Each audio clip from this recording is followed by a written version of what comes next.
Umabot sa mahigit 40,000 ang piniling salubungin ang bagong taon sa Luneta. Yan ang ulat ni Bien Manalo.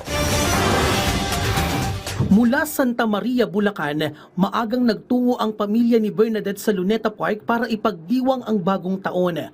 Kasama rin nila ang pamilya ng kanyang kapatid.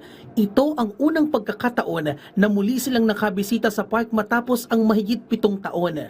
Ito po yung napili naming lugar eh. Parang ramdam po namin yung saya pag dito kami. Sobrang saya po ng pakiramdam na magkakasama po kami dito sa Luneta. Ang pamilya Campos naman na balikbayan mula sa Canada, sa Luneta rin napiling i-celebrate ang bagong taon. Ngayon na lang din kasi sila muling nakapasyal sa sikat na pasyalan matapos ang 16 na taon.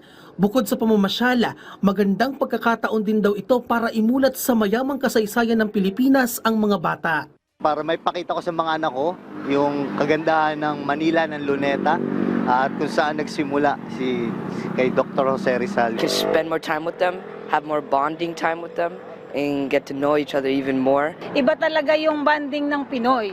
Iba yung pagka nasa sarili mong bansa ka. Sa datos ng pamunuan ng Luneta, halos 40,000 individual ang naitalang dumalo sa countdown sa pagsalubong sa bagong taon. Malayo sa higit 100,000 individual na kanilang inasahan.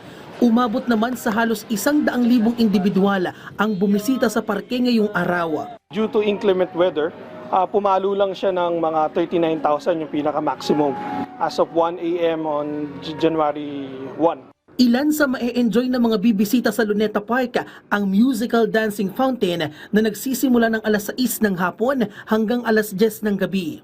Meron ding mga food stall at tindahan ng mga laruan sa loob ng park. Nagpaalala naman ng pamunuan sa mga bibisita na panatilihin ang kalinisan ng kapaligiran at laging pairalin ang CLEGO o Clean As You Go. Wala namang naiulat na anumang untoward incidents maliban na lamang sa 11 batang nawala kahapon na agad din namang nahanap at naibalik sa kanilang pamilya. Welcome naman sila lahat dito para ma-enjoy nila ang park.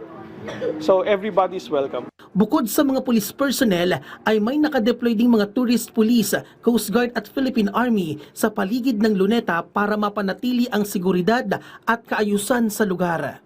Bien Manalo para sa Pambansang TV sa Bagong Pilipinas.